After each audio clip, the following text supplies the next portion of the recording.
It all comes down to this. Over the last 6 weeks, we have had 5 different races. We have had 5 different winners. The top 5 drivers in the overall standings are separated by just 48 points. And for the teams, it's 63 points. We are now in the Garden of England. We are in Longfield in Kent at Brands Hatch Grand Prix for the season finale of the Simsport Racing Assetto Corsa Competizione GT4 Season 3. Alex Goldschmidt and Steve Proudley back with you once again. Good evening, Steve. Well, we both thought it was going to go down to the wire, and it's all come down to this. 2.433 miles, 3.916 kilometers of fantastic British tarmac to see 30-plus drivers go into battle for one final time. What a whirlwind it's been so far. It's been absolutely fantastic. It's been a fantastic series from start to finish. Some very, very close racing throughout. A few little mishaps here and there, a few incidents, a little bit of luck, some people being a little bit unlucky. But what a circuit to come to finish it off. Brands Hatch, not the easiest circuit to overtake on, very technical. Very quick in places, and obviously with the reverse grid, we've got our 3 championship contenders, I believe, starting at the back end of that reverse grid in 15th, 14th and 13th. So it's going to be very interesting for those guys trying to make their way through the field this evening and think about that championship.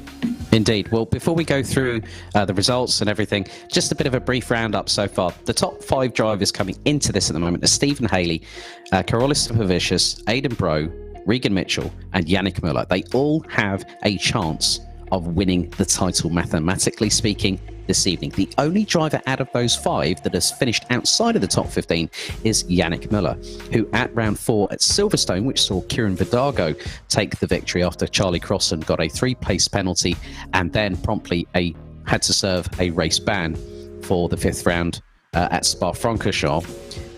Yannick Müller is the outside dark horse, but we saw him power to victory in the Audi, Steve, at the Nurburgring for the halfway point of the season. So any one of these 5 drivers could really, really steal it from under the nose of Steve Haley, who is on course for taking his 2nd successive GT4 season title here on Simsport Racing. He is, yeah. I mean, we can just see the championship table there. We've got Stephen Haley in first place. The Spa results there with Stephen Haley, who took that very, very dominant win, didn't he, in the wet at Spa, a very, very tricky race. But Aidan Brow came through for a very strong 2nd place, defending in the latter stages from Supervicious, who put on a little bit of a last 5-minute charge, but couldn't quite put enough pressure on Aidan to grab that 2nd place. Michael Haffenden in a season best, I believe, 4th place. Yannick Müller in 5th, Kieran Vidago 6th, Paspont in 7th, Zentalis in 8th, Kelsey 9th, Pixley rounded out the top 10, Mitchell in the Maserati in 11th, Gerard de Beer 12th, Adam Zalovic in 13th, Jeffrey Wolf 14th, and Dave Hedges in the other Maserati rounding out the top 15. So it was a really good race, wasn't it, Spa? It was absolutely awesome. Yeah, so we look at the championship table. The top 3 covered by 8 points with Stephen Haley. If either Supervicious or Bro win the race, he needs to finish 2nd, because then the gap between 1st and 3rd is 12 points. That's a huge margin, but obviously at the end of the day, Steve Haley needs to do the business tonight. Regan Mitchell, I mean, looking at it, he's had 2 top 15 finishes, the lowest of which was at the 1st round at Monza, the 3rd round at Spa, where he finished 12th and 11th respectively. You know, Yannick Müller could steal it from anybody under any one of these 4 guys' noses. That's how close it is. I mean, Haley, Supervicious, Müller are the out of the top 5 are the only ones that actually scored 1 victory apiece. Aidan Bro, he's had 2 P2s, one at the Nurburgring and one at Spa. He had a P10 at Silverstone, which was his most challenging round, where he actually got a post-race penalty, being dropped a couple of places down the grid. He had P9 at Suzuka, where he was suffering with the brakes with the Audi. So that really does showcase how close it has been all season. Then we take a look at the team standings coming into this. And this is where it gets interesting, because not only did Stephen Haley take the season to crown Simply Race when they used the Aston Martins along with teammate Aaron Walker, they're on the verge of taking their second successive title. They're on 243, and they took one of the cars that was considered possibly going to be the most challenging vehicle to power around the 5 circuits so far. But Brands Hatch is a different test, and the KTM Crossbow is very, very agile, and that's where Brands Hatch could really play to their strengths. 1001 Racing, they are second in the standings, and that is 39 points behind. And then you look at the investigation team, which is Regan Mitchell and Dave Hedges. Even with Drifter Dave not having the best run of order, but he's on reverse top 15 pole position this evening. They're on 200 points. Apex Motorsport 192, and HF Impala, last season's team vice champions, round out the top 5. And with 24 points, first could be a formality for Messrs Haley and Walker. But then the kickoff fight between second and fifth, Steve, is going to be absolutely implosive. Yeah, absolutely. But I mean, Simply Race KTM with Walker and Haley. Walker, as we can see on the starting lineup for this evening, is starting down in 27th place. So he's got a long way to go to start scoring some valuable points. And as you said, we've got Dave Hedges on pole position, Jeffrey Wolf lining up alongside him in second, Adam Azelovich in third, Jared DeBar in fourth. Then we have Regan Mitchell and Richard Pixley. Then we have Ranjiv Kelsey and Lucas Zentalis. We have Paspont and Vidago. We have Muller and Haffenden rounding out the top 12. Sipavicius and Brow in the top 14. And then we have Stephen Haley in 15th place on that grid. So those guys, 15th, 14th and 13th, championship contenders, but they've got a lot of talent in front of them to fight their way through, and they will not want to make any mistakes whatsoever. They're going to have to be very, very careful about how they pick their way through the field. Mm-hmm. Speaking to Steve Haley before I came into the broadcast studio, he was saying that he's obviously not necessarily going for the win this evening. He's going to try and just follow those two guys through. If one of those guys does get on the lead, he knows full well that then he needs to battle for that second place. But he's going to he said to me, he's very much going to play the watching game, and he's going to follow them through and be very, very tactical about his drive this evening. Okay, well, we've got about 3 minutes until they get underway with the formation lap. So, 16th downwards. And thank you very much to Evan Davas. That is because it's obviously a Greek surname, so NT is actually D. So, Evan Davas, thank you very much for reacquainting us with how we pronounce surnames here on Simsport Racing. Mark Neuterlings, as always, in 17th, the man who likes to say, eat my cheese, in the words of Tom Coronel, of course, from World Touring Car Cup. Reese Wiggin, Colin Dunn and Baz Schillister round out the top 20. Then it's Richard Emery. Denise Pope, who's really shown what she is very much capable of, and hopefully Denise will be back with us for whenever Season 4 gets announced in due course. She's ahead of Ollie Gill, Angus Martin, Andrew Ambro, Simon Wilkes, Aaron Walker, as you mentioned earlier, Steve, down in 27th ahead of Niall Schleter. Cameron Fife, Gavin Utley, Mark Ranbury running out the top 31 ahead of Tim Fulbrook. Sean Buck, Steve Allen will be starting ahead of Team Fordzilla's Charlie Crossland, who has served his race ban and starts 35th and stone dead last. So, Steve, let's get on to the track here at Brands Hatch Grand Prix. Such iconic corners such as Paddock Hill Bend, a blind apex where you're going into the braking zone at around 230, 240 on the speedo. You're braking, you're having to sort of really sort of gauge it down, down into, Harewood Hill and then into Druids, Graham Hill Bend, Surtees, of course, named after the late John Surtees himself. Hawthorns, the Minster Straight, Westfields, Dingledale, of course, Sheen Curves, Stirlings. It is a true test. And these wonderful GT4 machines, we could see, and I've seen it before in certain places, that through Westfields we may even have a 3-wide moment at some particular point, and you might have to have the virtual defibrillator on standby for yours truly. Yeah, absolutely, mate, and it wouldn't be the first time we've had it on standby. Some epic commentating throughout the seasons at Simsport, courtesy of Alex. But yeah, definitely, it's going to be very interesting. We've seen some, like you said, they'll go down Paddock Hill for the first time. and potentially up into Druids there. And we, like you say, we can see 3 and even 4 wide into Druids for the first time. Run through there, usually 2 wide, potentially then into Graham Hill Bend, still 2 wide round there, and using the runoff onto the grass, and that usually starts to sort them out, and then they start bunching up again at Surtees. So these opening laps are going to be mega important. At least it's dry this weekend. The forecast is looking good. The track temperature's okay, 13 degrees, not fantastic, but it's okay. The main thing is we're in for a dry race. But yeah, those guys that are fighting for the championship have got to just, they're going to have to be careful. They do not want to get taken out. They don't want to make any silly mistakes. We are literally ready for the formation lap to get underway, and it's now for the guys, it's time to stop talking and start driving, isn't it, Alex? Yeah, it's time for the banter to stop and for the driving to do the talking here at Brands Hatch. Grand Prix for the 6th and final round, and leading them away is the number 88 of Investigation Team's drifter, Dave Hedges. But obviously, he won't have to worry about wet weather conditions. But even though the, thank you very much, Mike Yao from Simply Race, our broadcast director, providing us with the hashtag.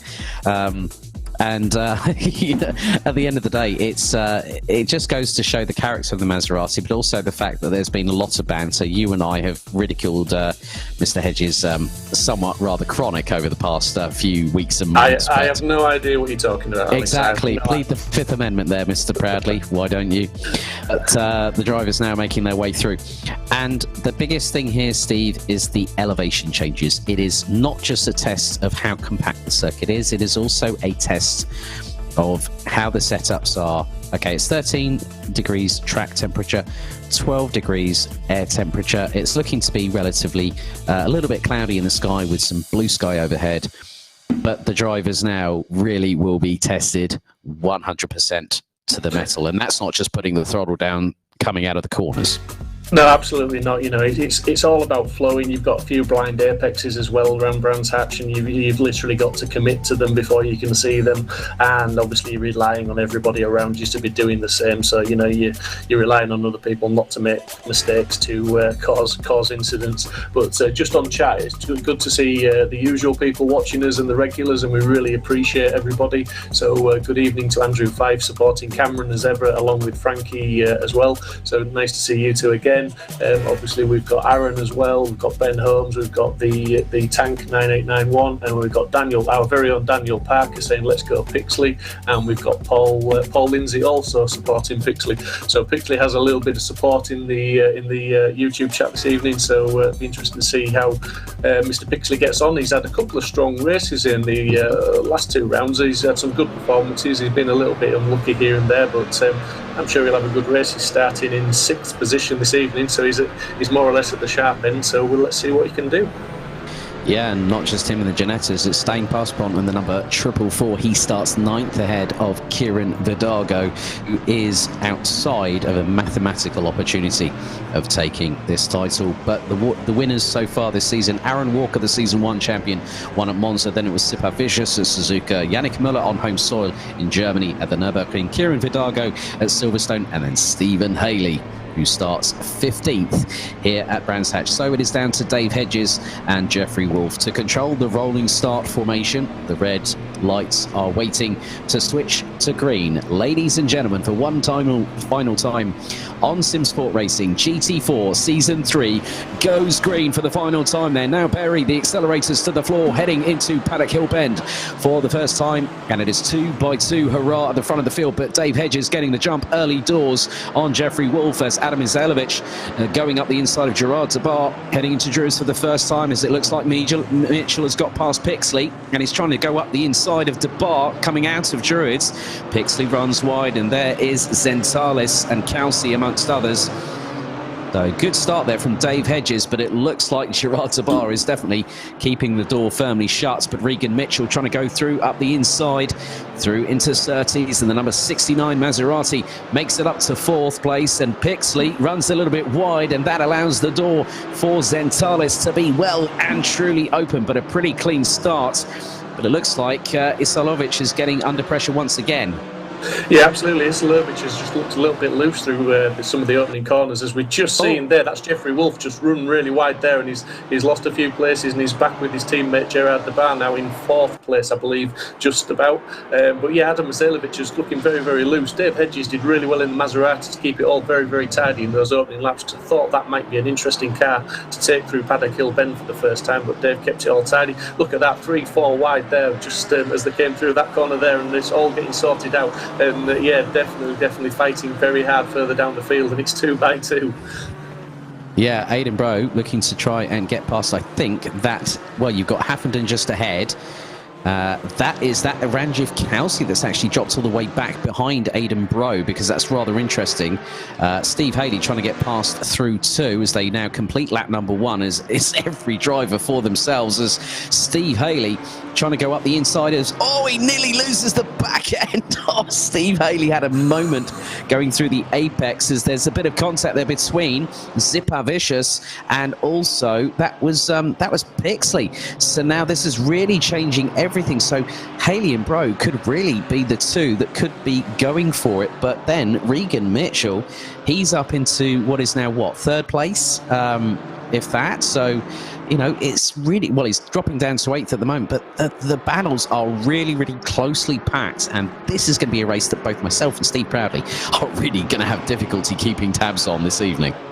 Yeah, it's very difficult, isn't it, keeping your eye. The drivers have got to really settle down and just, you know, the jockeying for position still. They're all in very, very close proximity, and you can see just there the jinking in and out, trying to put some pressure on the car in front, as we're still watching Adam Mazalovic there just firing around in 6th place with Yannick Muller ahead. But Kieran Vidago really hounding Isavalovic now, really trying to put the pressure on and looking to try and make a move forward. And Kieran is one of the quicker drivers on the grid.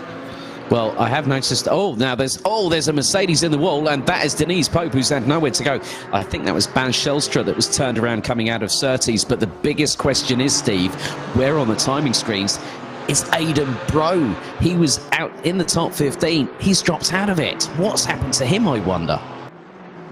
He's looking like, well, on the timing screen he was 12th. He's dropping down 13th at the moment on the Pitwall Live. If everyone's not familiar with that, you just need to pitwalllive.com, and you can find Simsport Racing live timings on there. But Aidan Bro, yeah, he's dropping way down the field at the moment. He's obviously had an issue, and he's now showing in 27th place. So not quite sure what's happened there, but that looks like that's put paid to his championship contention this evening.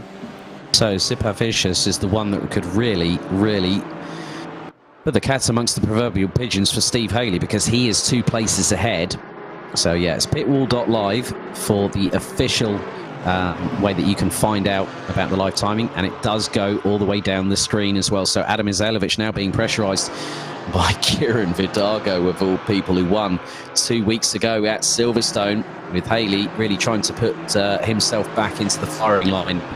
And there is the Mercado Racing 111, the Edam style paint job on that Mercedes AMG GT4 being handled by Kieran Vidago and Regan Mitchell. And Vidago takes more than a bit of dust, as Yannick Muller now trying to get past Jeffrey Wolf in the 86 Simbro Sport BMW M4 GT4. Now they're coming to the bridge into Clark Curve. Now it's time to put the power down up from 3rd gear. They're going to go up with the rev range up to 4th. You can see the speed increase. It's going to hit around about 200 kilometers an hour before they cross the start-finish line, and nearly hitting about 140 miles an hour before going into the blind right-hand apex. And look at the amount of curb that Muller takes, trying to close up on Wolf, and he's looking towards the inside on Wolf, going through into Druids as Vidago spears his way past up the inside. Neatly done on Adam Izalovic, and he is leaving Regan Mitchell very much in his dust tracks. 39 minutes and 47 seconds still to go, as Yannick Muller trying to get into the toe on Jeffrey Wolf, looking up the inside through Surtees. He's gone and made that nice and cleanly there. Up into 4th place goes the number 77, but look at Wolf instantly firing back, a warning shot across the bow, and here comes Kieran Vidago.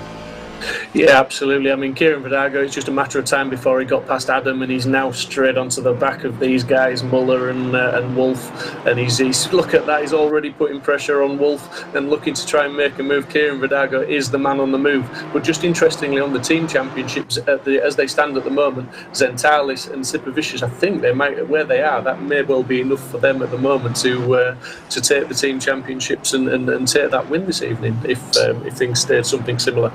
So those guys are the 1001 Racing duo. So at the moment, with just under 39 minutes to go, we're on to lap number 4. Dave Hedges leads by just over 0.8 of a second ahead of Gerard de Bar, as Vidago is now past. Now we're going to go back to a replay. Now this is involving Aidan Bro. Oh, Zipavicius has come in. Oh, and he's touched the left front of Aidan Bro coming out of Druids, and that has put Bro into the barriers, and Aidan Bro tumbles like a proverbial stone. And that, but the thing is, Steve, we know how capable Aidan Bro is. He's been pushed to the back of the grid before, and he has come back fighting with every single mental and physical ounce in his body.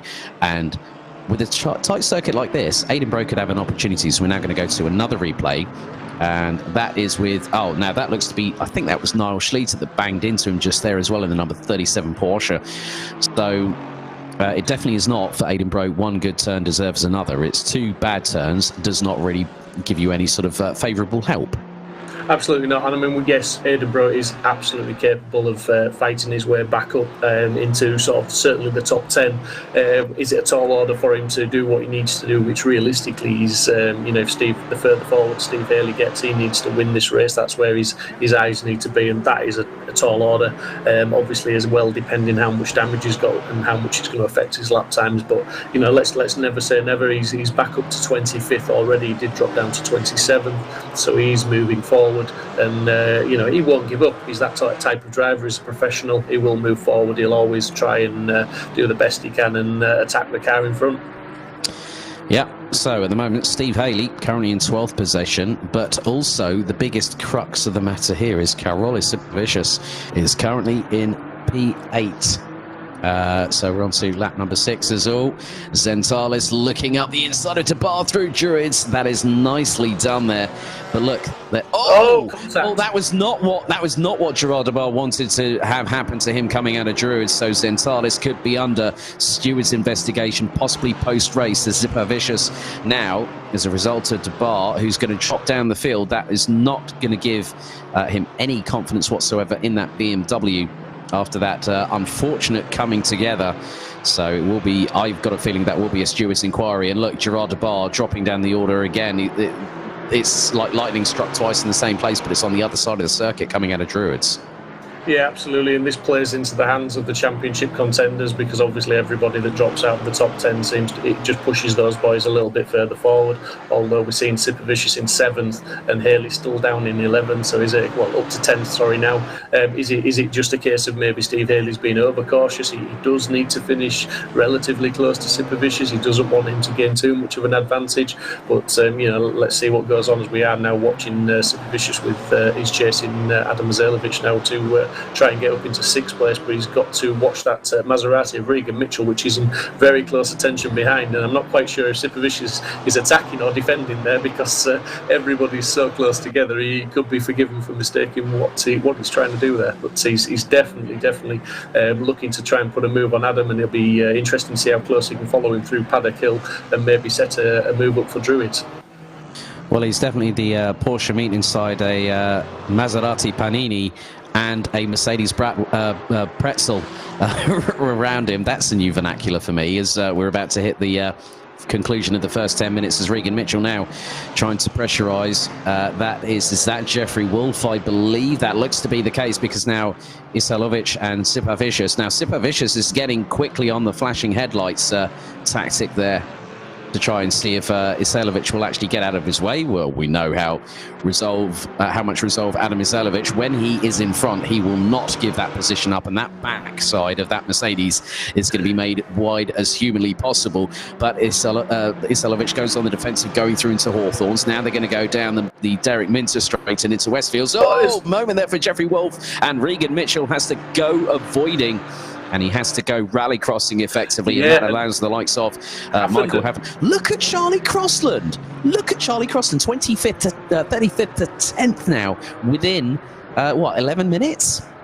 Absolutely, Riley, what a performance from him. Charlie Crossland is a quick boy. Just looking back at Haffenden, that gap with Haffenden, Mitchell and Crossland, now they're all in very, very close attention. As we can see, they're 2 by 2 as they're coming round to the start-finish straight, and that's some battling ahead.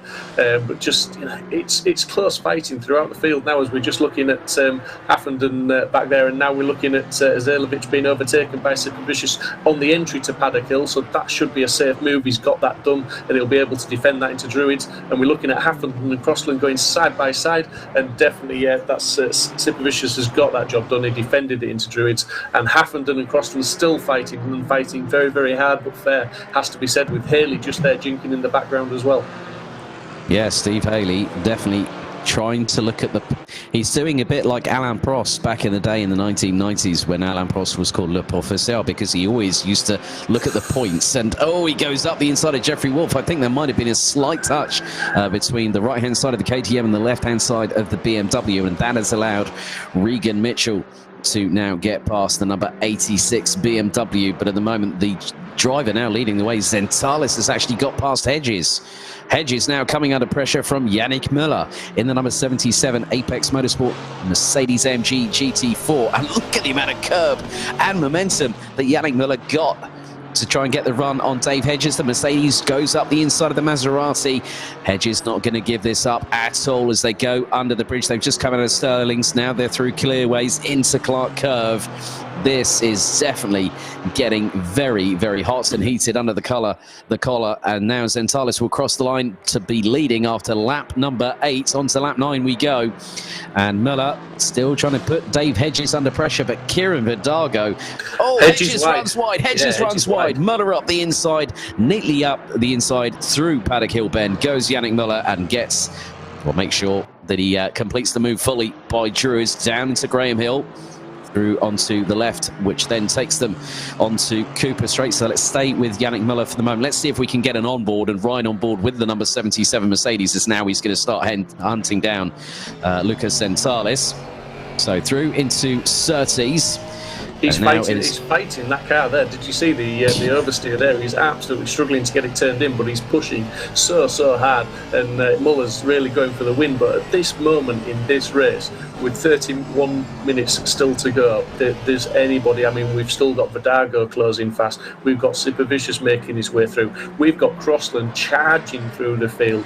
And we've got Steve Haley still in contention in 9th place, although he said he's not going for the win this evening. He's racing for the championship. But we've got a handful of drivers in the top 10, and any one of them can still win this race this evening. There's plenty of time left for the lead to change hand several times. Well, the thing is, the biggest question, the $64,000 question, Steve, is will we have a two-time winner this season, or will we have 6 different ones from 6 different races? Well, we'll find out in just 31 minutes' time, as Aaron Walker has also been making some moves. He's on the back bumper of Stain Passpont in the 444 Ginetta as they're coming through Clark Curve. And that's really good for the team's championship, isn't it? Yeah, and that's Hedges, isn't it? Getting very sideways there and just crossed up and giving Vidago the opportunity to go around the outside. And he's got that move done through Druids, and he's going to defend that now down to Graham Hill Bend, and he's got that move done. But yeah, Aaron Walker, it's worth shouting out to him, because that was 27th place up to what was, currently he's 14th, and he's very much looking to put a move on Passpont at the moment. He's only a 2/10 behind him, so Aaron Walker making good progress as well. As we've just seen, that's Jeffrey Wolf running really wide again. Ranjiv Kelsey coming under all sorts of pressure from Passpont, and Walker there, as we can see, just he's putting the pressure on. He's waiting for the opportunities, and he's going to pull out alongside Passpont now and try and take it all the way down to Hawthorne, but I don't think he'll get that job done, as he's had to just pull back in behind the Ginetta. Yeah, I think the thing is, as I said, he's playing the percentages, is Steve Haley, as there's a little bit of a run wide from not just Ranjiv Kelsey, but also Jeffrey Wolf. 29 minutes and 45 seconds still remaining of the 6th and final round of Season 3 GT4. Up the inside, like a rat up a drain pipe goes Steve Haley, and then Steve Passpont runs wide. That's Aaron Walker. Oh, sorry, Aaron Walker. My apologies there. That's the problem. I have to look at the fact that there is the St George's flag on Aaron Walker's car, and then there's the Union Jack on Steve Haley's car. My apologies there, Aaron. Freudian slip from a commentator. But Regan Mitchell, he's looking to charge on Steve Haley. And look just up ahead there, Mr. Proudley. They've got Michael Hafferden from HF Impala just in front. So this is the battle from 8th to 10th position. So I think that might have been Hafferden that just ran a little bit wide on the apex of Paddock Hill Bend, but looks like Aidan Bro, he's made some really good inroads. He's now back up to 19th position. Behind him, he's got Gavin Utley in the number 14 BMW and Ollie Geel in the number 18 Porsche. Yeah, Ollie Geel looking a little bit impression on Gav Utley, and he's looking to go round the outside. I'm not sure that's not going to work. Gav's going to cover that off on the exit and cut back, and yeah, definitely job done defended there. But yeah, Ollie Geel looking very, very impressive as we're on board with Super Vicious now, really putting the pressure on Dave Hedges, looking to get that Maserati in front of him. So much under pressure that Dave's going to start drifting and sliding, and as he does. But Dave's doing a really good job, it has to be said this evening. That's in what is a very, very difficult car to drive. He's on a dry track, but it's a cold track relative to tyre pressures, temperatures and things. So that Maserati is a real handful, as we can see it skipping around as he comes out the corners. It's getting crossed up. There's no ABS, no traction control. It's a difficult car to hustle around here at race speeds, but Dave is doing a fantastic job in 4th place, it has to be said. We can see Kieran Madago there off up the road, as we now see in Super Vicious. He's looking to go around the outside, and Dave's going to try to defend this into Paddock Hill. This is going to be interesting. Can Dave keep it tidy, keep it neat and keep the inside line? Looks like he's just about going to do that, but he needs to keep it tight so that he can keep the inside line as they head up to Druids, and he's doing just that. He's going very, very defensive and not making any room for Super Vicious to get through at all. Great driving from Dave Hedges. Okay, question for you, Steve. Who's got the fastest lap at the moment? Points tallying are now in full effect on my notepad right now. The very fact that you've asked me that question, I would say Aidan Bro. Okay, right. So let's look at it from this perspective. So at the moment, Super Vicious is currently what? P5 at the moment, so that will net him 32 points. Steve Haley at the moment is currently 9th, which will give him 24. You're going to have kittens in a minute when I tell you this. The virtual championship standings at the moment, and I'm going to give you the 2 drivers that are currently tied on what, if the race was to finish right now, as it stands, Steve Haley and Carolus Super Vicious would be tied on exactly 196 points. That's how close it is between the pair of them. And you know what the biggest thing would be? It would go to countback, wouldn't it? Potentially, yes. There is an attendance bonus that's in the rules as well. And that's an additional 15 points? It's 5 points per round for every race that you've completed at least 90% of. So you've got to have completed all the races. If you miss one race, you get no bonus points whatsoever. Okay, so effectively that would put them on 226 apiece. One of these drivers has to make sure that that gap is increased by 1 position.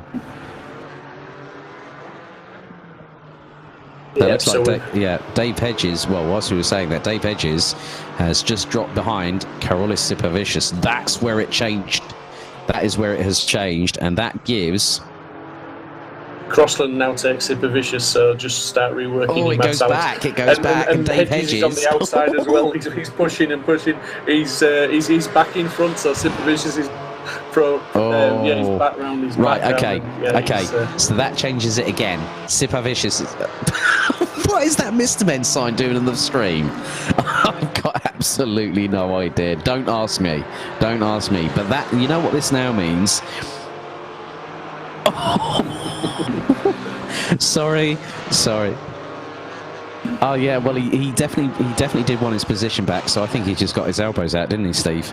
Absolutely, yeah, and that's definitely what he needs to do. And now we're looking at Walker, who's up to 12th. So let's not count Aaron Walker out of helping his teammate Steve Haley.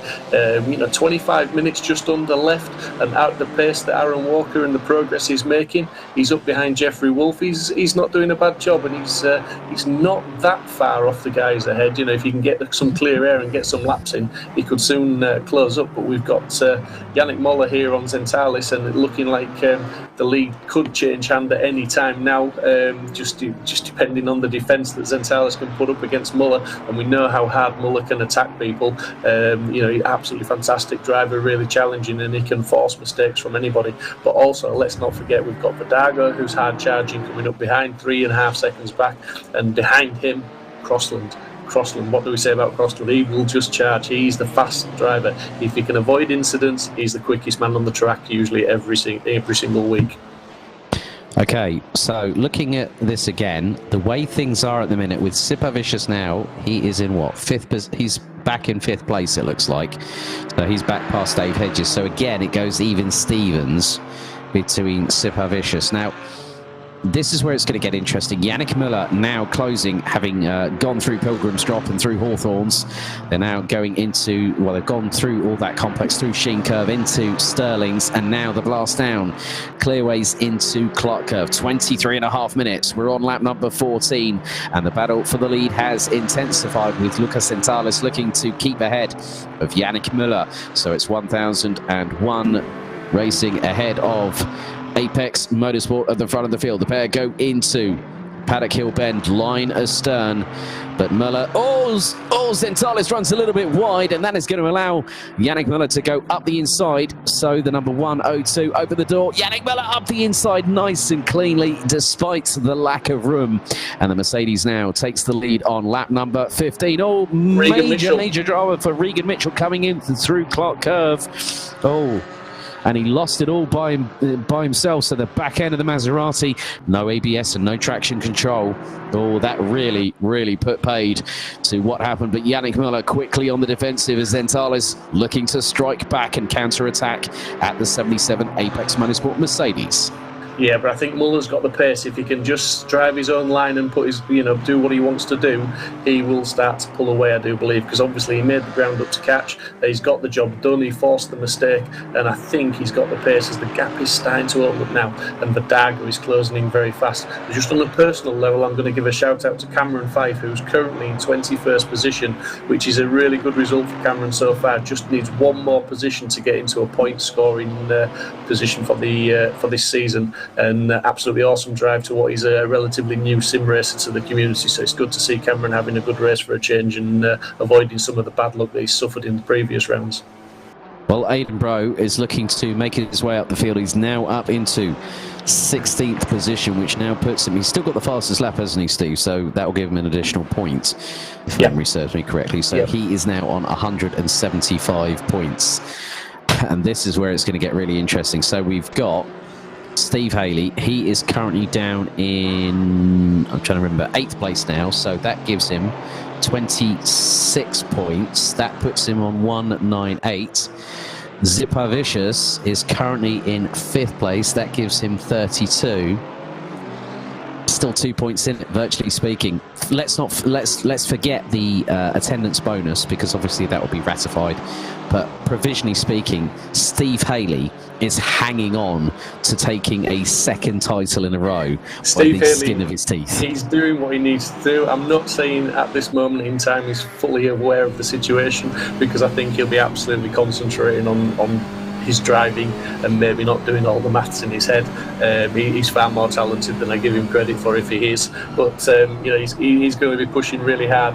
Aaron Walker is up to 10th place. And I only say that because that's his teammate, and maybe Aaron can start to offer some assistance if he's getting up there. And just what Mark Neutling's having a bit of a bad race, and he's down in 25th after what looks like a mistake there and running very wide. But just back on board with Steve Haley, just keeping everything a little bit tidy, a little bit neat, not putting too much pressure on. you know, himself or Adam Zalevich in front. He's just literally waiting for the mistakes to come, and he's just sat there in very close attention to Adam and making him aware he's there and looking to try and force, you know, mistake or to get Adam to leave the door open somewhere so he can nip that KTM through, because the KTM strong points are in the tighter corners and the braking zones. That's where it really wins out over some of the other cars.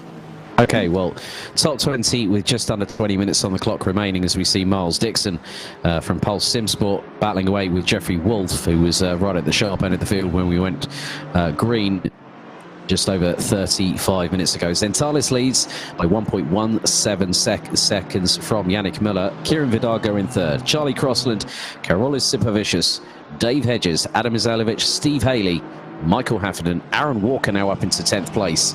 And Haley's looking up the inside of Izalevich, going through, and that is into Surtees. And the Mercedes will have the power advantage down into Pilgrim's Drop ahead of the KTM.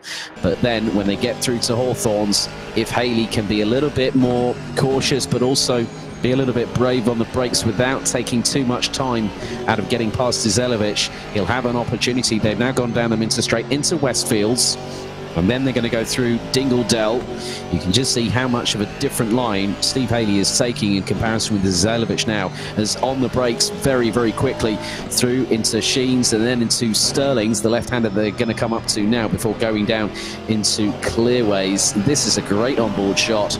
A big thank you to Mike Yao from Simply Race, our broadcast director here on Simsport Racing, for providing some action-packed shots as Miles Dixon again closing.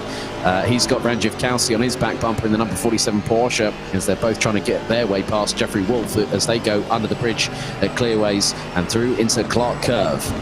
Yeah, it's all going on, and we can just see how much Steve Haley's closing up under the brakes all the time. It's really Constantina in that gap, but he just can't find the way past Adam, and he certainly hasn't got the straight line power to outdrag that Merc. He needs to do it in the braking zone, and basically what is almost like a block pass needs to happen. Just a shout out to Paul Media.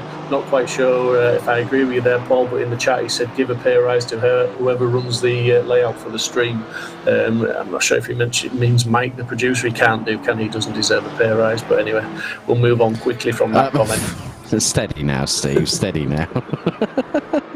But Steve Haley's still trying to push the issue, but not force the issue, so to speak. He's going to look towards Hawthorns again. Izalevich makes that Mercedes as wide as possible, as it looks like Hafferton has lost a few places. So Dixon trying to close on that is Jeffrey Wolf just up ahead. Ranjiv Kalsi in tow. And so, yeah, after the top 10, rounding out the top 20, it's Dixon behind Wolf. Well, that's 11th, 12th and 11th respectively. Ranjiv Kalsi, Tim Fulbrook up from way down at the bottom part of the grid up to 14th ahead of Stain Passpont. Aidan Bro is definitely getting, well, he's actually ahead of Passpont. Look at the comeback from Aidan Bro. We've still got 17 minutes remaining, and he's now up into the top 15. Aidan Bro has done an absolutely sterling job coming back from what was, 27th after that incident coming out of Druids. And now he's looking to try and get past Ranjiv Kalsi. What a comeback from the 557 from the Butler Palmora spot. Yeah, absolutely fantastic drive. Obviously, there was not too much damage picked up there because he's currently putting the lap times in and he's gaining the positions, and he's going to gain another position there from Fulbrook on the inside of Paddock Hill Bend. Now as they head down to Druids, he's got that move done. He's defending a little bit there because it looks like Passpont in the Ginetta was showing a nose as well, and he's wanting to get past Fulbrook as well, and indeed goes side by side. But no, I don't think he's going to be able to make that move there, and he's having to drop back in behind the Porsche of Fulbrook, and but certainly he's looking a little bit aggressive and wanting to get past us. We're looking at Aidan Bro as well, also up on Jeffrey Wolf, trying to get on the inside there as they headed into Surtees, but just couldn't really do that. Now tucked back in and heading through Pilgrim's Drop and on towards Hawthorns. Okay, so at the moment Aidan Bro currently on 178 points from a virtual championship standing, plus an additional point for the fastest lap. That puts him on 179. Karolis Pavicius currently in 5th place. That is 32 points, which will put him on 196. So still Steve Haley just needs to stay behind Adam Izolovic. I think it's going to change now. Sorry to interrupt. I think it's going to change because they're, no disrespect to Dave Hedges, but they've caught him up. They've been catching him reasonably quickly, and this is going to turn into a 3-car battle, and this is going to very much be an opportunistic pass, and I think Steve Haley might be able to make a move on Adam here once Adam's slowed up by Dave Hedges, depending how hard Dave defends against Adam. But Adam's going to have one eye forward and one eye backwards at the moment, because Steve's going to he's going to know that this is his opportunity. He's been stuck behind Adam for a good while now, and he needs to get another position up there just to make it safe for himself. And as I said earlier, I'm not quite sure he'll be fully aware of the mathematical situation at the moment, so he'll probably still be wanting to push ahead as much as he can. But if he gets up into 6th position, that'll give him 30 points and puts him on 202, provisionally speaking, 6 points ahead of Carolus Sipovicius. But Aidan Bro, not done yet by a long stretch. And he is currently 14th at the moment. Well, make that 13th now, so that gives him another 2 points. So that puts him on 181, which will include, well, actually, no. Sorry, my maths is a little bit shocking there. I'm just writing this all down as I'm talking. So 164 plus 16 plus an additional point is 181. So he is 15 points behind Carolus Sipovicius. And at the way things are going, if he gets past the likes of if he gets himself into the top 10, you know, I think he knows that with that incident earlier on, that was Roddenberry. That was Roddenberry off the track there. Yeah, Roddenberry and Fullbrook came together, but Roddenberry very much came off the worst, as we're just looking at. That's Gav Utley on passport. Oh, can't move right there. There's a car there, Gav. That was a little bit, I won't say aggressive, but maybe just wasn't aware that the Ginetta was still there. Or that could have been that might have been a bit cheeky. Who knows? I've just been having a look at the GT4 chat on our Discord server. If you want to get involved with us here at Simsport Racing, head to simsport-racing.com. That will provide you all the information for our relevant social media feeds. So our Facebook group, Twitter account, Instagram feed as well, and also our Discord server. We have, at the moment, 635 members of our community, including us two here in the virtual commentary box. But the community is growing as always. Feel free to get involved at simsport-racing.com. Look at this, Steve Haley again, as now the light starts to fade in the Garden of England here at Brands Hatch Grand Prix for the 6th and final round of Season 3 GT4 at Simsport Racing. Steve, I still cannot believe how close it has been all the way through this season. And Steve Haley, as you said, is completely concentrating on the back bumper at Adam Izolovic, and also looking to see when that gap is going to present itself, and hopefully that might do it in the next 12 minutes and 25 seconds, as Kieran Vidago has now caught up. He's within 4/10 of Yannick Müller, and there is the charging Team Fordzilla driver, started 35th, just over 30 plus minutes ago, and now he's in 4th, and this is going to be an epic 4-way scrap for the victory here at Brands Hatch. Yeah, absolutely. This is going to be a 4-way battle, as now we can see Kieran Vidago already putting the pressure on Muller. Muller putting the pressure on Zentalis, and it's going to be almost 3 wide as Zentalis loses traction there. Crossland now joins in and contact, and that's Charlie's come off worse from that one. Stuck his nose up the inside of Vidago. A little bit of a late move, but I think the other guys ahead brakes maybe a bit harder than normal because they were going 3 wide, and that's Crossland just lost out big time there. Although he's going to resume and rejoin, but that has put, I believe, Sipovicius up a place.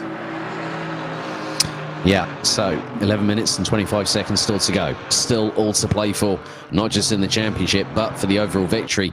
And Zentalis at the moment has been doing an epic job of keeping Yannick Müller at bay, despite Yannick Müller a few laps ago getting the lead. But Kieran Vidago has been flying, and right, okay, this is where I've just, obviously with Charlie Crossland coming off worse on that incident there, unfortunately for Charlie, because he'd been doing such a mega job up until that point. Sipovicius now is in 4th place. And this is where my calculations are going to go into overdrive at the moment, Steve, if I'm completely honest with you. 4th place gives him While you do the calculations, mate, I'm just going to give a shout out to Mark Neutlins, who's retired the car. He's in chat and he just said it's an undrivable car with a lot of damage, so he's here to cheer for the cheese wagon. So Adam Azalovic, come on, you've got. I was just watching a replay and just saw Charlie there, stuck his nose up the inside, was carrying a bit more speed because the other guys had to lift off a little bit as they were going in there 3 wide. Nothing Kieran Vidago could have done about that. Really, I think that was sort of Charlie's undoing, as it were, there, and really unlucky because Charlie had a great race and made great progress. But we are now looking at Muller through Pilgrim's Drop, trying to put it alongside Zentalis, but that's not going to work. But he's so close, and this has been a battle raging on for a big part of this race, for the majority of this race. These two have been pretty much close together, locked together, and Vidago is there very much in a watching brief, just waiting to see if he can jump on any opportunity that's presented to him. Crossland is dropping a bit further back, so it looks like he may have picked up a bit of damage, or he's just regrouping, but he's only got 9 minutes left to regroup and charge.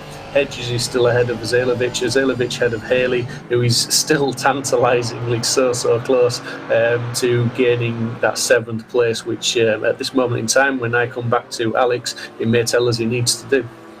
Yes, he does, because it's back level on points, 198 versus 198. Now, Steve, I do need to ask, would you take into consideration, based on the highest result? Now, look at it from this way, okay? The finishing orders of both Haley and Sipovicius through the first 5 rounds as thus: Haley P2 first round at Monza, Sipovicius P13, P8 for Suzuka. Hold the line. Haley's making a move on Azalovic. He's gone for it. You don't need to ask that question, because you think he's gonna. Yes, he has. He's got it. Well done, Steve Haley. That puts him on 200 points. But there is always that what if. Knock on wood. But look, Yannick Miller up the inside of Zentalis. Oh, they clash. Oh, that's going to allow Kieran Vidago to thread the eye of the needle. And Zipovicius, he's now up into 2nd. He's up into 2nd place. That has changed it once again. Oh my God. Let's just work it out after the checkered flag, mate. Mate, I will be doing that. I'm now right. You're gonna hear this now. This is the bit of me ripping this piece of paper up. Absolutely. There we go, job done. Throw it out the window, throw out the rule book, and throw it and see if I can hit the bin from here. Yes, definitely. 2 points for Alex. But 8 minutes still to go. And now it's all changed. Kieran Vidago has Zipovicius closing him down. And look at that gap. That is absolutely being truncated by the 101. So Steve Haley is less than half a second behind Dave Hedges as Yannick Miller trying to get past Zentalis as Vidago goes defensive going through into Druids on Zipovicius. Zentalis goes defensive on Miller, and also in terms of from a not an assumptive but a predictive sort of side of things, reference to the team's championship, Zipovicius and Zentalis are in the perfect position to wrap up the team's title. Absolutely, there's not much more they could have done really other than one of them winning the race, but yeah, fantastic performance from these two guys tonight. And Sipovicius, it has to be said, he's just basically put himself in the right place at the right time. He's gained 3 positions there from other drivers' mistakes. He hasn't really technically made an overtake. They've just they've given him an opportunity where they've run off track and handed him the positions. And that's what you need to do. You need to be able to take advantage of those situations to win championships. It's not just about being the fastest man on the track. It's not just about being able to pull off amazing overtakes. It's about playing the long game and just being there where you need to be when the opportunities arise, and that's exactly what he's done. He's not doing anything silly. He's putting the pressure on Vidago. He knows that a win is on the cards if Vidago makes a mistake, but he also probably knows that at this moment in time he's leading the championship. Yeah.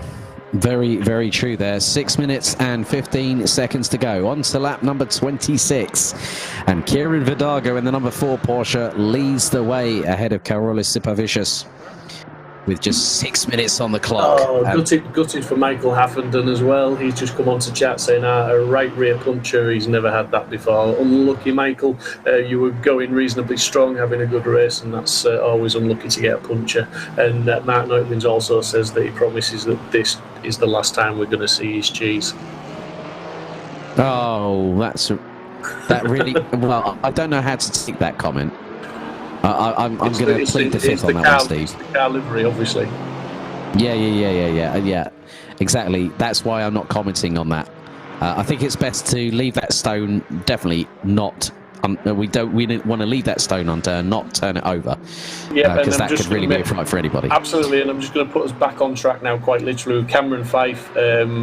He's up into that 20th place point scoring position, so great drive from Cameron. Just while we're watching Muller and Zentalis at the moment going hammer and song for what is third position, and looks like Muller's got that move done very, very clean, very, very tidy, and very, very precise. That was a great move.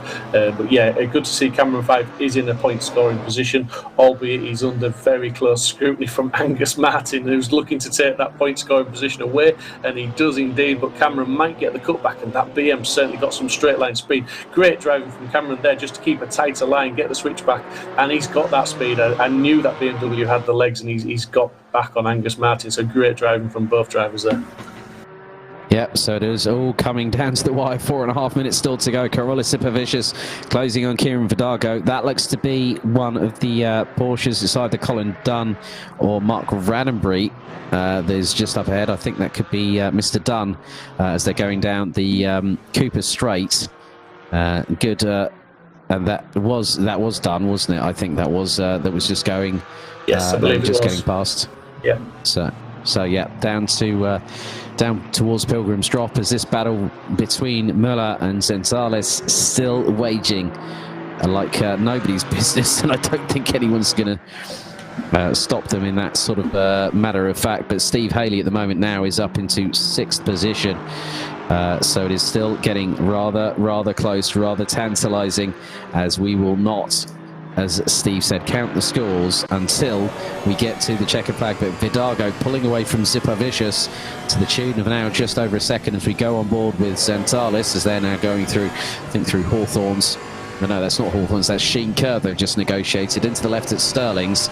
And if anyone might remember, a couple of years ago when Danny Hungadeo was running in Blancpain GT Sprints, he had a bit of a tank slapper coming out of Sterling's and heading towards Clearways, and he managed to save that one. But now Zentalis trying to close up on Muller. Yeah, Muller's making a couple of mistakes there. I just saw he's run wide in a couple of corners. I'm just wondering how hard he's been pushing that Merc, whether his tyres are starting to just give a little bit. And again, he's just drifting off the curbs there, running wide, but nothing's entirely can do about that. But just showing his nose. Muller's missed the apex again, run really wide. Zentalis closing right up under the brakes, but no room for a pass there. But yeah, Muller's he's just not as clean and tidy as he is. Again, he could have taken a bit more of the inside line there and carried a bit more speed through there. And I think he's just maybe looking a little bit too much in his rearview mirror at the moment. Either that or the tyres are starting to go off, and he's struggling to drive those tidy lines that he normally does. Yeah, because I mean the thing is now you look at it, Steve Haley now is ahead of Charlie Crossland for what is 5th position, and he's 9.1 seconds behind this battle. We've got 2 minutes and a quarter still to go. Vidago looking to make it the only driver to win 2 races this season in GT4 Season 3 here on Simsport Racing. It's been an absolute cracker, with the top 23 rounded out by Richard Emery down in the 115 BMW. Aidan Bro now up into 11th position, giving him 20 points. So it is really coming all the way down to the wire. And with regards to Vidago and Sipovicius, they'll probably be, more than likely, on the penultimate lap of the race, as 3rd and 4th now come through Clark Curve and onto the Bradman straightaway to come across the line. They'll then start their 30th lap. And Isalovic, and that's Aaron Walker now closing up. So he's trying to do what he can to help out his teammate Steve Haley, because obviously now Haley is down to 8.8 seconds behind Zentalis, as Walker's trying to do his best to get past Adam Isalovic from Marcada Racing and the investigation team Maserati of Dave Hedges, as Walker looks towards the outside, darts to the inside, up he goes through past, but he literally runs wide coming through Druids. Oh, they nearly banged door panels, and there is Miles Dixon just behind, but Walker gets the move done through Graham Hill. Great job there. what, he managed to pull that back from way out wide. Whether he planned that, I'm not quite sure, but he ran way deep into Druids and managed to pull it really tightly back and get the inside. And yeah, great move, fantastic drive. And he's now on the back of Hedges. And I think, we've literally, we're going to have, one more lap to go. So he's got one more lap to get past Hedges, which could be all important for the team championships. Not quite sure, again, on the points how that one's working out, but they did have quite an advantage going into this race. But Vicious and Zentalis are doing as much as they can for Team 1001 to win the team championship. Right, we are now about to head on to the 30th and final lap of the final race this season into Paddock Hill Bend for one more time. Carolis Sipavicius trying to close on Kieran Vidago. The timer has struck 0. Up to Druids. Sipavicius is he's close to the back bumper of Vidago going through the apex. And could he get a good run coming down the hill, down towards Graham Hill Bend and then into Cooper Straight? He's got an opportunity to really put the final nail in the coffin in the title, because according to my estimation, he could win this title by just 4 points at the checkered flag as Walker up the inside on Hedges through Druids up into 7th. That's a great move from him, from Aaron Walker, and that could really help to secure Simply Race possibly 2nd in the title standings. Might not be enough for 1st, but they are now going through into Hawthorns, down them into straights, into the right at Westfields. Oh, it's getting very, very close indeed. Steve Haley is only 8.3 seconds behind Lucas Zentalis, but it is simply not going to be enough. Kieran Vidago, who won one of our earlier races in this GT4 season, he won a couple of races ago. Well, he actually won at Silverstone, the 4th out of 6 rounds, under clearways for the final time. Through the final corner, Kieran Vidago will power out of Clark Curve to take the checkered flag, but provisionally speaking, taking the title by just 4 points.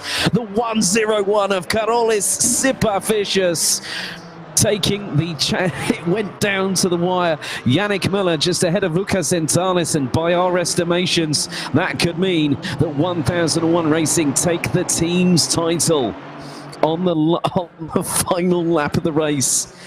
Steve Haley takes 5th and will finish approximately 4 points behind. This is obviously all provisional, but Stephen Haley gallantly defiant until the final checkered flag. But Steve Proudley, Carolis Sipavicius becomes our 3rd different champion in 3 different seasons. And commiserations to Aidan Bro right into the title fight up until the final race, until his turnaround. But still, he finishes predictively 3rd in the championship standings. What a barnstormer of a finale we've had here on Simsport Racing. Yeah, absolutely great racing. Fantastic driving from everyone involved. Just unfortunate for Edinburgh. It's never nice to see a title contender get taken out. I mean, I'm not sure, obviously the incident needs reviewing, not quite sure exactly what happened, but it was great racing. Good comeback drive from him from 27th to 11th. But how many times did the championship change hands in that last 30 minutes between Sipavicius and Haley? Both drivers, I think Sipavicius he knew he had to push, he knew he had to get the cars between him and Haley, and he did what he needed to do. As I said earlier, he put himself in the positions where he could take advantage of situations that arose, and if that's the result, if he's won the championship, which I'm not doubting your maths, Alex, but yeah, he's a great drive, and he well-deserved champion from that drive and all the other drives all season long. None of these drivers deserve to be runners-up. They all deserve to be champions, but some fantastic driving this season. Yes, and congratulations. I was hoping it was going to be 6 different winners from 6 different races, but Kieran Vidago, you cheeky little scamp, you managed to break the streak, so to speak. But congratulations to him. He takes the 2nd victory this season, and hopefully we'll be speaking to some drivers very, very shortly. But it looks like 1001 Racing, by our estimation, Steve, have taken away the title of teams champions from Simply Race this season as well. And our broadcast director's not happy about that. Sorry, Mike. It's looking very much like it, but it'd be interesting just to tally those points up for the teams, because I'm not quite sure myself on that one. So we'll have to potentially wait till after the race, and obviously there'll be the stewards' inquiries just to take into account for any incidents that have happened along the way. But obviously, if anyone in chat wants to really keep up with the final results, you need to jump on that Discord link, get into our Discord, because all the results are posted in there. You need to follow us on Twitter, you need to jump on our Facebook page, and the results will be posted here, there and everywhere after the stewards' inquiry, so full confirmation will be posted for everyone to see. Yeah. Oh, before we forget, obviously this is not our last rodeo this year before Christmas, because, well, firstly, we'll get to some drivers in just a minute, but we have our last race of the season for the ACC GT3 driver swap. Obviously, due to unforeseen circumstances, the third round of the season at Mount Panorama was not broadcasted, but congratulations to the Griphax Engineering pairing of Ivan Shermatinsky and William Hendrickson. Second was Team Fordzilla & Co.'s Harry Spears and Jordan Burrows, with Simply Race Sancho Simsports, Ross McGregor and John Monroe not having brake problems this time, I understand, managing to put it third on the podium. The final round of that will be on Sunday. It's next Sunday, the 20th of December, at Autodromo Nazionale di Monza. It is a 2.5-hour race, mandatory driver changes, but also a 70-minute maximum stint time as well. So don't forget, we will be back for that as well. But I think, Steve, let's go down to the interview booth for one final time for Season 3 GT4 here on Simsport Racing to speak to some of our drivers from this evening. I will follow you down.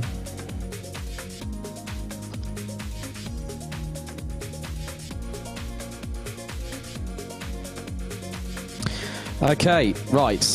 Firstly, let's see if we can bring in a few of our drivers. Okay, seems like they're all coming in. But first up, we're going to speak to a driver that has broken a streak that has lasted all the way through until the final race. Two-time GT4 Season 3 race winner, Kieran Vidago. Congratulations, Kieran. Well done. Great job.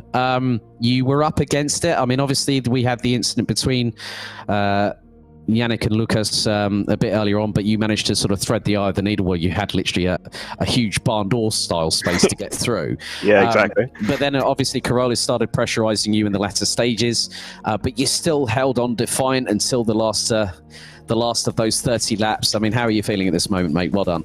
Extremely sweaty. Apart from that, of course. Coated in it. That was a really good race. I knew overtaking was really hard. So, and I saw the battle between Yannick and Zentalis. I can't remember his first name. I'm very sorry. Lucas, yeah, Lucas. Yes. Yeah. Mm-hmm. Yeah, we were having such a good battle, and I just thought, you know what? I'm hoping they trip over each other, because that's my only opportunity. Well, at least you go into. Well, obviously, you go after Season 3, you'll probably be in the top 5 in the standings, I think, possibly after that epic effort, mate. I mean, well done. I mean, now you can have a little bit of a relax, but obviously the work behind the scenes never stops, does it? Oh, exactly. Got to think about a new car for next season. Okay. Well done, Kieran. Congratulations. Thank you very much, guys. On British circuit, so Silverstone and now Brands Hatch, you've done the double, mate. Well done. Congratulations for tonight. Thank you. I always say I hate British circuits. I was just the irony. I was just going to say there was some irony there, isn't there, Kieran? But maybe the stream wouldn't understand the behind-the-scenes chats we have. But yeah, well done, Kieran. Great drive, solid drive tonight, and you really it was a mature drive because you didn't push too hard where there was no opportunity. You just sat back and waited, and fantastic. And you even weathered the storm when Mr. Crossland tried to stuff it up the inside and made a bit of contact with you, but Charlie came off worse for that. But yeah, great drive, buddy. Well done. Yeah, I'm sorry to Charlie for that, because he would have had a good battle with me. Definitely, yeah, he made good headway, but unfortunately that move was just maybe a move too far. But yeah, well done to you, Kieran. Thank you very much. Okay, let's have a chat with our runner-up in the race, but becoming our third respective GT4 champion in as many seasons. Well done to Carolus Sipavicius by just 4 points provisionally. Carolus, you hustled your way up to second position by the end of the 30 laps, and to provisionally win the title at this stage, fantastic job all season. You kept Steve Haley on his toes, and you managed to do the business where it counts. How are you feeling right now? Oh, I'm super excited about this. It was a tricky race from the beginning. Lots of rubbing this time. And so excited, so sweaty. That's the second time we've had sweaty being mentioned by two successive interviews. Thank you. Obviously, we're going to wait for official ratification, but Steve and I have... I think, Steve, if I'm right in saying that, I think that provisionally that 1001 Racing have provisionally secured the team's title for Season 3 as well. I'm not sure about that. No, I didn't work those points out, to be fair, Alex, because I think that's a little bit bigger calculation required. So it's going to be very, very tight, but I'm not sure that they have done enough for the team as well. Yeah, so we'll keep our fingers crossed for whoever wins the team title. Well done for tonight. Great drive way up to and provisionally winning the title for the Drivers' Championship in Season 3 for GT4. Well done this evening. Great drive. Thank you. Okay, next up, I think we're going to speak to now Yannick Müller. Yannick, it's been an up and down season. You were in the title coming into this as the bottom of the top 5, but still we saw that you were struggling with the Mercedes, but you were still managing to rotate the car. It was a very, very tough race for you, wasn't it? Yeah, definitely. Tires were going off, had a flat spot, flat tire right rear, and just didn't work out as planned, but still a fun race. Very sweaty, to mention it the third time now. Yeah, danke sehr, as they say. But yeah, I think at the end of the day, you had your win at the Nurburgring, which is a great performance. Obviously, I think out of the top 5 drivers coming into this final round, you were the only one. I think it was round 4 where you had it was round 4 at Silverstone where you had a 16th place finish. But to still come back fighting and still having the opportunity to go for a race victory when you were battling with Lucas Entalis quite significantly before Kieran sort of took advantage of the slight clash between you guys. It must have been a pretty fulfilling season now, having done a full season campaign after jumping in the Audi for Season 2. Will we see you back next time, my friend? For sure. Great season. I mean, not from my results, but just how it was organized from all the guys from Simsport. Really well done. We'll be back next time. Brilliant. Thank you very much, Yannick, and enjoy the rest of your evening. Cheers. Okay, we have to speak to our outgoing champion from Season 2, Stephen Haley. It was so close, buddy. So close. The pendulum was swinging left to right. It felt like a British touring car race, not a GT4 race here at Brands Hatch, didn't it? That was a tough race. That was a very, very tough race. Congratulations, Carolus. Very deserving. The race itself was okay. It was hard because I got stuck behind some cars which were faster than me down a straight. But every time I saw Carolus pass somebody, I was like, "Come on, I've got to get past the next person. Got to try and keep up with him." As soon as I saw that got into third place, I thought that's going to be. I think the points gap is much bigger, third, second, and first. So I knew I was up against it quite a lot. But as soon as he got second, I thought, well, all I can pray for is that somebody has an accident in front of me. But yeah, it weren't to be this time. But we'll try again next season. Mr. Proudley, have you got anything to ask Mr. Haley? I just, same to everybody, and say, everyone's driven really well in this championship, and it's not been an easy championship for anyone to win. But Steve, credit to Steve, it has to be said, and we did highlight this at the beginning of the stream. Steve probably picked, along with his teammate Aaron Walker, they probably picked the most difficult car to to win the championship with. I won't say to drive, but to win the championship with. It's not the fastest at most of the tracks that we've had.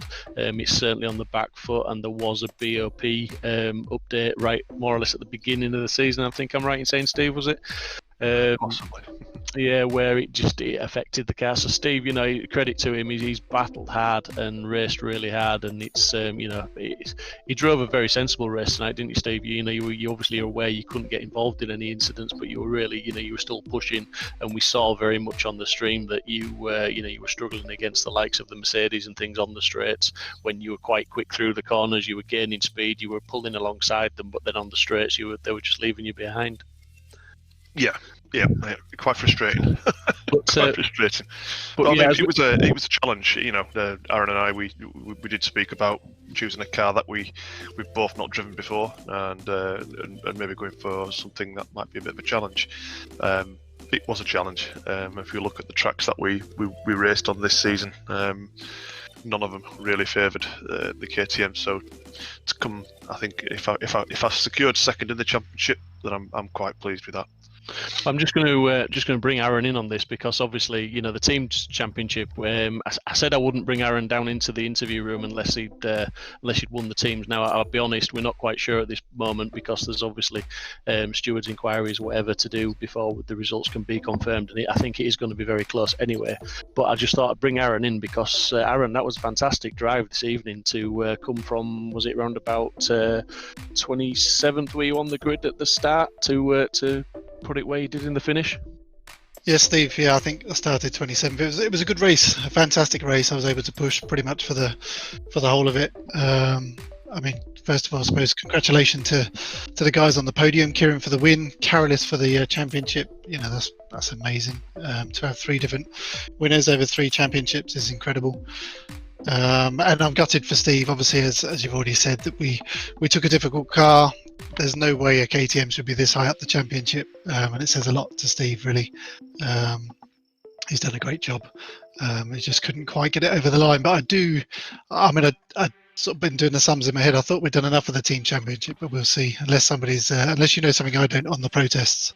No, I'm thinking you have, mate, but I don't want to say for definite, and commentators curse and all that and get it wrong and be ridiculed for the rest of my life for getting it wrong.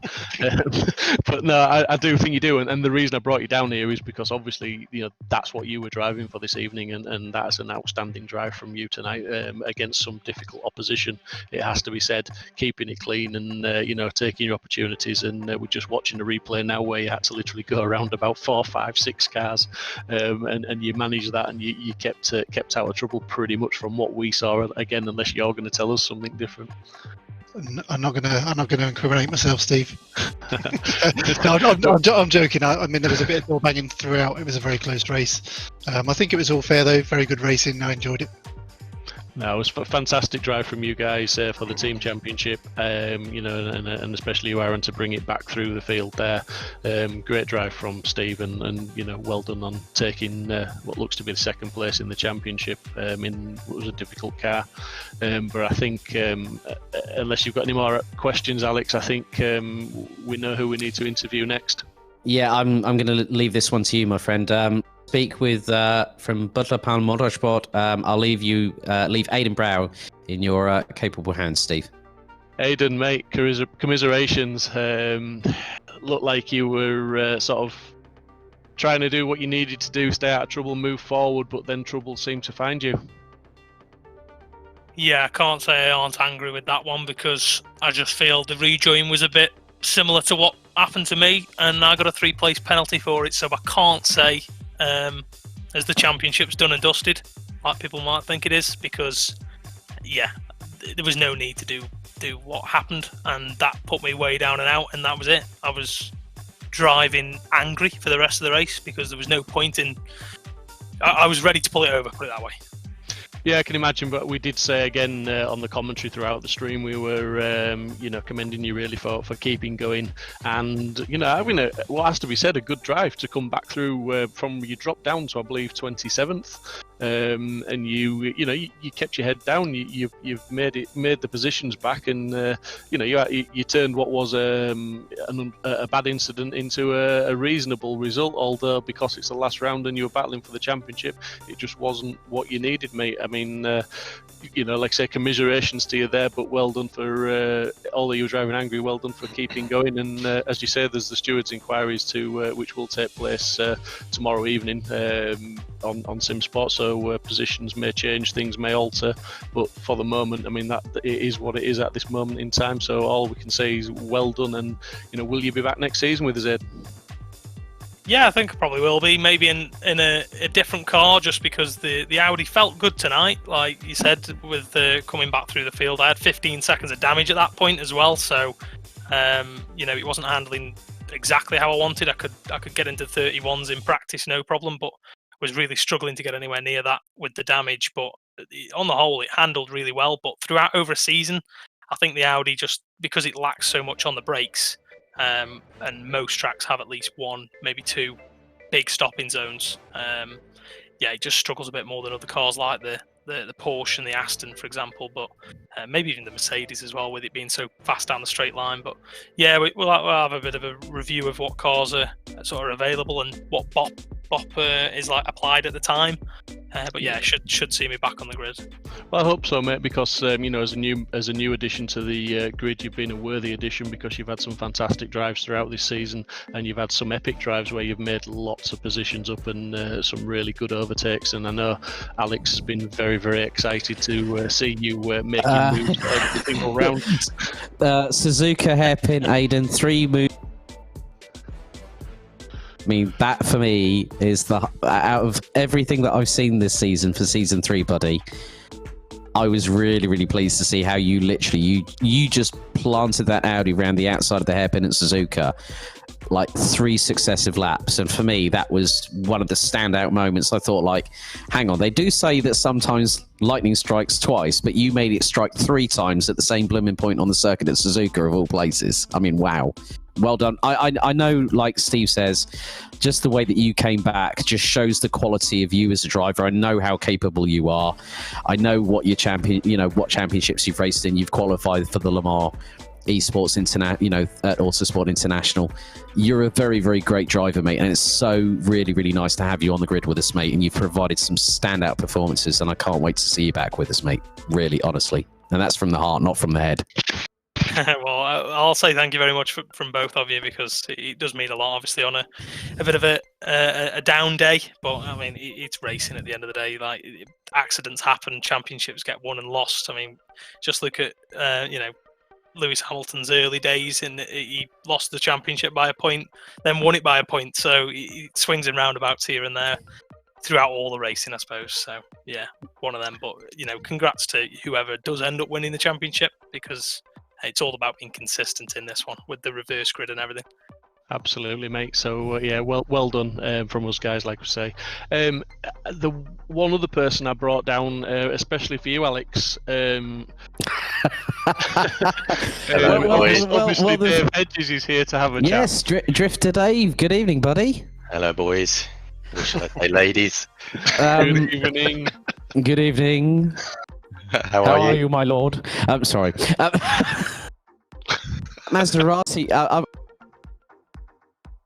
gave you a different nickname altogether with the hashtag Drifter Dave, Mr. Hedges. I mean, it's not easy, considering the fact that Regan already had a season's worth of knowledge from season 1. But I mean, between the pair of you, you really you started to get some really good performances out of that car throughout the season. But I'm sure that with a car that doesn't have ABS or traction control, it's not the easiest wagon to steer, is it? It's not, and Regan had a season in it, and he needs his head examining for actually wanting to do another season. That's well put there. But yeah, the car just has a tendency to lock up on the front, and then you're pretty much running around with flat spots for the rest of the race, which is really difficult. Paddock Hill Bend especially has got a really nasty bump on it, and you hit that bump, lock up, and probably saw me run wide a couple of times. I'm sorry, Dave. I'm going to interrupt and explain why I'm chuckling while you're talking, and that's because producer Mike has put a little picture of Mr. Angry on the stream while you're talking. Isn't it Mr. Grumpy? Maybe Mr. Grumpy is one of them, yeah. So, sorry for interrupting, but I thought I'd better just let you know why I'm giggling away. Well, it is schoolyard pranks here on Simsport, Dave. And, looking forward to seeing what you decide to pilot for the next time you're out in a GT4 here on Simsport. But great job all season, mate. Well done, honestly. Yeah, thanks, mate. Thank you. I might end up having to wear the tutu again. That's the problem. Oh, well, we'll have to wait and see on that one, won't we, Dave? Yeah. Just for you, Alex. Just for me? Or do you mean actually for Mr. Proudley? No, it's for you. I'll send you the photos, don't worry. Oh, God, I will definitely be deleting them. Yes. Courtesy of us here on Simsport Racing. Thank you very much. Yeah, thanks, gents. Thanks all of you for a fantastic championship, and thanks for coming down and having a chat with us, and sharing your thoughts and your feelings. It's been absolutely fantastic. But that wraps up the season. So myself and Alex will head back to the commentary box and just tidy things up for the stream. So thank you, guys. Thank you. You guys. Thank you. Can I just say one thing and thank every single one of the participants who have raced this season and made it the championship it is. It's been fantastic. Cheers, guys. Yeah, Alex, second those. Steve, thank you very much. Cheers. Wow, that's it for season 3, Steve. GT4. Well, not quite, because obviously there are now, I can see protest responses coming in. This is where we really sort of have to say it is not down to what has just happened on the track.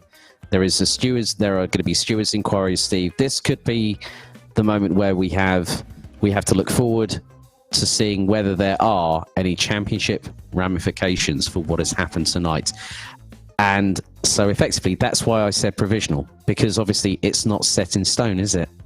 Absolutely not. We do at Simsport Racing, we like clean, fair racing, and if there are incidents, drivers are held accountable for their actions and will receive penalties or warnings, dependent upon what the incident was and what impact it had on others. So, we do very much promote clean, fair racing, but I just want to second what Steve said there. Simsport is a mega community. It's over 2,000 members on Facebook. It's over 600 on Discord, and Discord is very much the active community. So please, in the chat, there's a couple of links in there to our Discord community.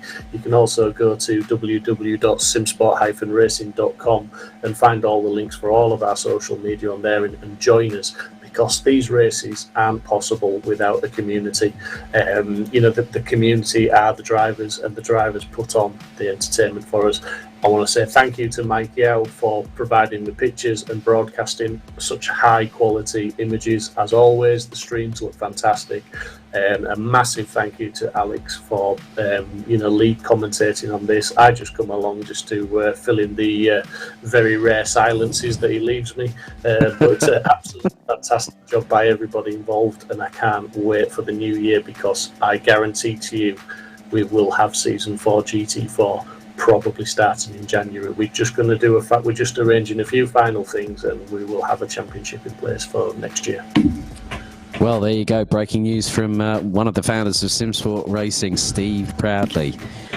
What a season it's been in 2020. Despite COVID-19, despite lockdowns, we at Simsport Racing really would like to say a big thank you to all of you at home for watching, whether it's been on YouTube, Twitch, Facebook Live. A big thank you to everyone that is a part of the community, everyone that really makes this community the place to race. On behalf of myself, Alex Goldschmidt, the voice of Simsport, and also my partner in crime, Steve Proudley, that is it from us. As you can see on your screens, the official website for simsport-racing.com. Get involved, be a part of the community, and let's help you make your way through the ranks of Assetto Corsa Competizione. So don't forget to join myself and Steve on Sunday, the 20th of December. Our final race before we have a little bit of a break over Christmas and New Year and eat and drink our fill, depending on how exorbitant we want to be, of course. Join us on the 20th of December, 7 p.m. GMT, for our final race of the season. As we have the Assetto Corsa Competizione GT3 driver swap taking place at Autodromo Nazionale di Monza. 2.5 hours, that title yet to be decided. Thank you very much for watching. Stay safe wherever you are, and good night for now. Thank you for watching.